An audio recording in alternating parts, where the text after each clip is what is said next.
The empty gift box sat on my parents' dining room table like a perfectly wrapped insult. The cream-colored paper and gold ribbon almost made it look elegant, if you didn't know the cruel intention behind it. My mother's words still hung in the air. An empty box for an empty heart. Seems fitting for someone who never gives anything to this family. I was 32, a successful cardiac surgeon, and somehow still a family disappointment. The irony wasn't lost on me.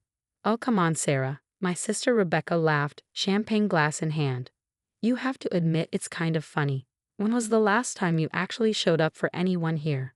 I glanced at my father, noting how he shifted uncomfortably in his chair, his face slightly pale. He needed his medication soon, but he'd never take it in front of everyone. Too proud to show weakness. Too stubborn to acknowledge the severity of his heart condition. "I think I contribute plenty," I said quietly, reaching for my water glass. I didn't drink alcohol anymore, needed to keep my hands steady for surgery. Another thing my family mocked me for. Contributing means being present, my mother lectured, serving birthday cake I hadn't asked for. Not just throwing money at things and disappearing into that hospital of yours. If she only knew about the other hospital, the one across town where Dad had been secretly receiving treatment for the past 3 years. The one sending bills that would have bankrupted my parents if I hadn't been intercepting and paying them. Speaking of money, my younger brother Mike chimed in. "When are you going to help out with Mom and Dad's renovations?" The rest of us have all pitched in. By pitched in, he meant contributed a few $100s each while posting endlessly on social media about being such devoted children. Meanwhile, I've been silently paying $875,000 in medical bills, coordinating with Dad's doctors, and ensuring he received the best care possible. "I help in my own way," I replied, watching Dad's hand drift to his chest again. 10 minutes until his next dose. "By working all the time," Mom scoffed. "By missing family dinners? By sending cold, impersonal checks for parties?"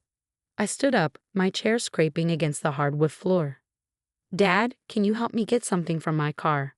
He looked relieved at the excuse to leave the table. Once outside, I handed him his medication and a bottle of water. "You shouldn't let them talk to you like that," he said after taking his pills. "You've done more than—" "Don't," I interrupted gently. "We agreed, remember? They don't need to know." 3 years ago, Dad had collapsed in his office. The diagnosis was severe. Complex cardiac issues requiring multiple surgeries and ongoing treatment. The initial estimates had been devastating. Hundreds of thousands of dollars, even with insurance. Mom's response had been to bury her head in the sand, focusing instead on home renovations and keeping up appearances. I'd stepped in quietly, working with the hospital's financial department to handle everything. Dad had only agreed because I promised not to tell anyone, especially Mom. "She can't handle this kind of stress," he'd insisted. Back inside, the party continued its downward spiral. "At least open your other gifts," Rebecca insisted. "The ones from people who actually care enough to give something." I opened them mechanically, a generic scarf from Rebecca, a gift card from Mike, a self-help book about finding your heart from Mom. Each gift carefully chosen to emphasize their perception of me as cold, distant, uncaring. "Thanks everyone," I said, checking my phone. A text from Dad's cardiac nurse. His latest test results were in. We needed to discuss an adjustment to his medication protocol. "Oh, look who's too busy with her phone to even appreciate her gifts," Mom started in again. "This is exactly why we worry about you, Sarah. All alone, no family life, no." Dad's sharp intake of breath cut her off. I recognized the signs immediately, his face growing ashen, left arm trembling slightly. "Call an ambulance," I ordered, already moving to his side. "Now." "Don't be dramatic," Mom waved me off. "George, are you just trying to get attention like Sarah?" I pulled out my phone, dialing directly to Dr. Chen, Dad's cardiologist. "It's Dr. Walker. My father's having an episode. We're bringing him in." "You can't just take over like this," Mom protested as I helped Dad to his feet. "We can't afford some fancy hospital visit just because you're being paranoid." That's when I snapped. "Actually, Mom, we can afford it. Because I've been affording it for the past 3 years while you've been remodeling the kitchen." The room went silent except for Dad's labored breathing. "What are you talking about?" Rebecca demanded. I nodded to my briefcase by the door. "Mike, bring me that folder marked Walker George, please." He did, looking confused. With one hand still supporting Dad, I opened the folder and let several papers slip onto the dining room table, right next to my empty gift box. These are Dad's medical bills for the past 3 years, all paid in full, by me, the empty-hearted daughter who never contributes anything to this family. Mom snatched up the papers, her face going from red to white as she read the numbers. $875,000? That's impossible. George, what is this? Later, I said firmly. Right now, Dad needs to get to the hospital. You can either come with us and learn exactly what's been happening, or stay here and keep pretending everything's fine. Your choice. The ride to the hospital was tense. Dad had stabilized thanks to the medication I'd given him earlier, but Mom sat in stony silence, still clutching the folder of paid bills. At the hospital, Dr. Chen greeted me with professional courtesy. Dr. Walker, your father's room is ready. Nurse Lynn has already pulled his file. His file? Mom's voice was small. You mean, you all know I'm here? Of course they do, I replied, helping Dad onto the bed. I'm part of his cardiac care team. I've been since his first surgery. Surgery? Rebecca whispered. She and Mike have followed us in their car, unable to stay away from the unfolding drama. Over the next hour, as Dad was examined and stabilized, the whole story came out. The collapse 3 years ago, the diagnosis, the multiple procedures, the ongoing treatment, and the bills, so many bills, that I'd been quietly handling all along. Why didn't you tell us? Mike asked, looking shell-shocked. Because Dad asked me not to. He didn't want to worry anyone, and I respected his choice. But the money, Mom was still staring at the bills. How could you afford? I'm a cardiac surgeon, Mom. I make good money. And unlike some people, I don't spend it on renovations or post about it on social media. I use it to take care of my family. While we've been mocking you, Rebecca said quietly, giving you empty boxes and calling you heartless. You didn't know, I shrugged. You weren't supposed to know. Dad was resting comfortably now, the monitor showing stable rhythms I learned to read long before his illness. Mom sat beside his bed, holding his hand and looking years older. All this time, she whispered, all those hours you were too busy for family. I was here, I finished for her, running tests, consulting with specialists, making sure Dad got the best care possible. That's my contribution to this family. The empty gift box was still sitting on their dining room table, but its message had changed. It no longer represented what I hadn't given, but what they hadn't seen. Sometimes the biggest gifts are the ones given silently, without fanfare or recognition. Sarah, Mom's voice cracked. I don't know how to. Don't, I interrupted, checking Dad's IV. Just, maybe think twice before judging someone's heart by what you can see on the surface. Because sometimes the fullest hearts are the ones that give in silence, asking nothing in return, except the chance to keep giving. The next few days brought a complete shift in family dynamics. The hospital became our new gathering place, with my siblings and mother finally seeing my world not just as a daughter and sister, but as Dr. Walker, the cardiac surgeon who'd been silently keeping our family afloat. Your sister is one of our finest surgeons, Dr. Chen told my mother during rounds. She's used her expertise to coordinate your husband's entire treatment plan. Most families would have been overwhelmed by the complexity of his case. Mom sat there, clutching her designer handbag, the one she'd bought during her kitchen renovation phase, looking increasingly uncomfortable as she learned more about what I'd been managing. The medication schedule alone is intricate, Nurse Lynn added, showing them Dad's chart. Dr. Walker has been personally monitoring every adjustment, every interaction, even coming in on her days off to check his progress. Days off. Rebecca interrupted. But those were the days you missed family events. Mom said you were just being selfish with your time. I continued checking Dad's vitals, letting the truth sink in on its own. Every missed Sunday dinner had been a night spent here. Every forgotten birthday party had been a consultation with specialists. Every selfish holiday absence had been time spent ensuring our father stayed alive. There's something else you should see, Dr. Chen said, pulling up Dad's financial records in the hospital system. The experimental treatments Dr. Walker arranged weren't covered by insurance. She not only paid for them but participated in the procedures herself, studying new techniques specifically for your husband's case. Mike, who had been unusually quiet, spoke up. How much? How much would all this have cost without Sarah? Dr. Chen named a figure that made Mom physically sway in her chair. That's more than our house is worth, Rebecca whispered. Which is why I never told you, Dad said from his bed. Your mother and I, we couldn't have managed this. Sarah knew that. She just handled it. Everything. Mom stood abruptly, mumbling something about needing air, and rushed from the room. I found her in the hospital garden, sitting on a bench, tears streaming down her face. All those things I said to you, she choked out. The empty box, the constant criticism, while you were literally saving your father's life. Mom. No, let me finish. I was so focused on appearances, on renovations and social status, that I couldn't see what was really happening in my own family. My own daughter was moving mountains, and I gave her an empty box to shame her. I sat beside her, both of us watching the sunset over the hospital buildings. You know what the worst part is? She continued. I actually thought I was teaching you a lesson about family values. Me, with my new granite countertops, lecturing you about contribution while you were silently paying hundreds of thousands in medical bills. Dad didn't want you to worry, I reminded her. But you worried instead. Alone. For 3 years. She turned to face me. How do you even begin to apologize for something like this? Maybe by understanding that contribution doesn't always look like what you expect. I suggested. Sometimes it's not about being present at every dinner. Sometimes it's about being present where you're needed most. Back in Dad's room, Rebecca and Mike were going through the folder of paid bills, their faces growing more shocked with each page. This one procedure, Mike pointed, it's dated the same day as your big cardiology conference in Boston. The one Mom got so angry about you missing the party for. I wasn't in Boston, I admitted. Dad needed emergency surgery. I canceled my presentation to be here.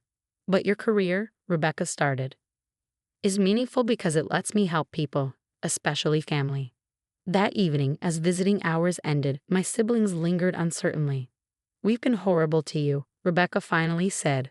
All those snide comments about your priorities.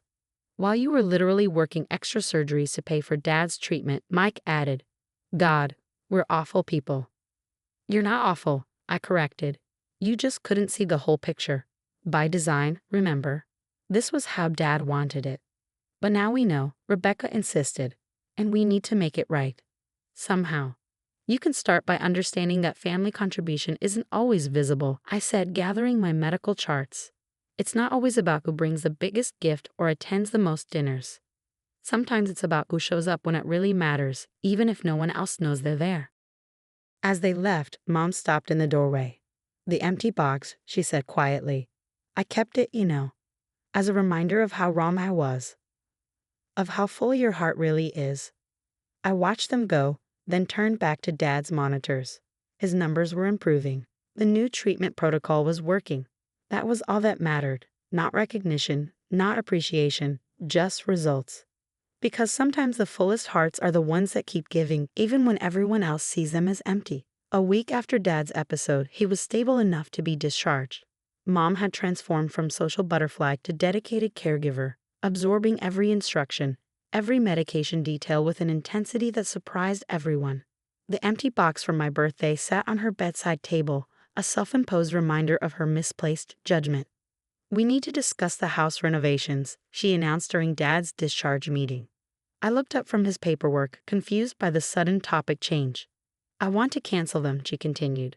All of them. The contractors can break the contracts. We'll pay the penalties. Mom, that's not necessary, I started, but she held up her hand. Yes, it is. I've been going through our finances. Do you know how much we spent trying to keep up appearances while you've been keeping us afloat? $40,000 on a kitchen we didn't need. $20,000 on landscaping. All while you were silently paying hundreds of thousands in medical bills. Dad reached for her hand. Margaret, Sarah didn't do this to make us feel guilty. No, Mom's voice cracked. She did it because she loves us. While I was giving her empty boxes and lectures about family values, she was working extra surgeries to pay for your treatment. The room fell silent except for the beeping of medical monitors being disconnected. There's something else you should know, I said quietly. The house is already paid off. What? They both turned to stare at me. When Dad first got sick, I knew the medical bills would make it impossible to keep up with the mortgage. So I paid it off. The deed's been clear for 2 years. Mom sank into a chair. But we've been making monthly payments to an escrow account I set up. I've been reinvesting that money to help cover ongoing medical costs. Sarah, Dad's voice was hoarse. That's too much. We can't accept. You already have, I pointed out, for 3 years. The only difference is now you know about it. Mom was crying openly now. All those times I bragged about my renovations, criticized your empty life, you were secretly keeping our whole world from collapsing. Speaking of secret keeping, a new voice interrupted. Dr. Chen stood in the doorway holding a folder. Dr. Walker, the board has reviewed your research proposal. I tensed. With everything happening with Dad, I'd almost forgotten about my submission to the hospital board. They've approved full funding, Dr. Chen continued. Your new cardiac treatment protocol will be implemented as a standard option for complex cases like your father's. What protocol? Dad asked. Dr. Chen looked surprised. You haven't told them. Dr. Walker developed a new approach to cardiac treatment based on her experience with your case. She's been documenting every step, every adjustment, creating a comprehensive treatment model that could help thousands of patients in similar situations. You use my case for research? Dad seemed concerned.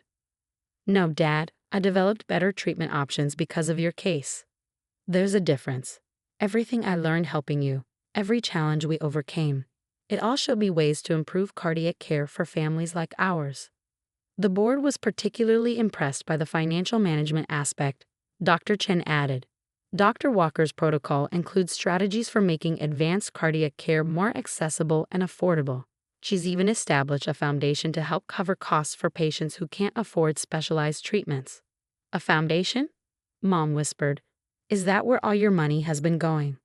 I nodded. Well, between that and our bills, every extra surgery, every speaking engagement fee, every research grant, it all goes to helping families who are facing what we faced. While we mocked you for working too much, Mom said bitterly, for not having a real life. This is my real life, I replied. Helping people, solving problems, trying to make sure other families don't have to choose between saving their loved ones and saving their homes. Dr. Chen excused himself, leaving us in emotional silence. The empty box, Mom said suddenly. I want to fill it. Mom, you don't have to. Yes, I do. Not with gifts or money or things that don't matter. I want to fill it with every receipt, every bill you paid, every record of what you've done for this family. I want it to be a reminder, not of your empty heart, but of how incredibly full it's always been. Dad cleared his throat. I'd like to contribute to your foundation. Dad, no. You need to focus on recovery. I'm not talking about money. I want to be a patient advocate. Help other families understand their options, navigate the system. Show them they're not alone. I looked at my parents, Mom with her empty box turned testimony, Dad with his determination to help others, and felt something shift. The weight of secret keeping lifted, replaced by the possibility of open collaboration. Actually, I said slowly, the foundation could use a family outreach coordinator, someone who understands both sides of the experience. Mom, if you're really canceling those renovations. Mom straightened in her chair, wiping her tears. Tell me what you need. As we left the hospital, Dad in a wheelchair per policy, Mom clutching her new foundation volunteer paperwork, me carrying 3 years' worth of medical records, I realized something profound. Sometimes it takes an empty box to show people how full their lives could be if they just looked past the surface. Sarah, Mom stopped by my car. I know we can never make up for how we treated you, but maybe we can help make sure no other family makes the same mistake. No other daughter has to hide her heart behind hospital walls. Because sometimes the emptiest gestures lead to the fullest transformations. 6 months after Dad's discharge, I stood in the hospital auditorium, watching my mother address a room full of families facing similar medical challenges. The empty gift box sat on the podium beside her, no longer a symbol of shame, but a powerful visual aid for her presentations. We thought we knew what family loyalty looked like, she told the crowd. We were wrong. Sometimes the biggest acts of love come wrapped in silence, hidden behind hospital walls and medical bills. Dad sat in the front row, now serving as the foundation's patient advocate. His cardiac readings were stable, his color good. Next to him, Rebecca and Mike took notes. They'd both become active volunteers, using their social media expertise to reach families in need. My daughter taught me that a heart isn't measured by attendance at family dinners, Mom continued, her voice strong. Sometimes it's measured in midnight hospital visits, in sacrifice savings, in quiet acts of protection that nobody sees. The Walker Family Cardiac Care Foundation had grown beyond anything I'd imagined. What started as my private mission to help my father had evolved into a support network for hundreds of families. The empty box that once mocked my contributions now traveled to every presentation, filled with hope instead of judgment. After the presentation, a young woman approached me, her hands shaking. "Dr. Walker, my father just got diagnosed. They're saying we might lose our house to pay for his treatment."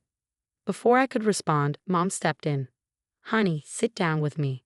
Let me tell you about another family who thought they were alone. Let me show you what's possible when you stop measuring hearts by what you can see." I watched them talk, remembering my own fear 3 years ago. Now that same fear was being met with solutions, support, and understanding. "Quite a change from birthday parties with empty boxes," Dad said, joining me. "Life's funny that way," I replied. "Sometimes the emptiest moments lead to the fullest outcomes." That evening, we gathered at my house, not for a forced family dinner, but for a foundation strategy meeting. The dining room table was covered with grant proposals, patient files, and outreach plans. "Remember when we thought you were avoiding family by working all the time?" Rebecca asked, sorting through documentation. "Now look at us, all working together because of your absence." Mike looked up from his laptop, where he was updating the foundation's website. "I still can't believe we didn't see what was happening. All those times we criticized you." "It doesn't matter now," I said. "What matters is what we're doing with the knowledge." Mom stood in my kitchen, making coffee for everyone. Her designer clothes replaced by comfortable business wear. Her priorities completely shifted. "I keep the box on my desk at the foundation," she told me quietly. "When families come in feeling hopeless, I show them what it represents. Not emptiness, but possibility. Not absence, but presence where it matters most." Dad's new medication schedule beeped, a sound that no longer caused panic but prompted efficient, coordinated care. We'd become a team, each playing our part not just in his recovery, but in helping others find their way through similar struggles. "You know what's ironic?" he said as I checked his vitals, now just out of habit rather than secrecy. "That empty box was supposed to teach you about giving to family. Instead, it taught us about how much you'd already given."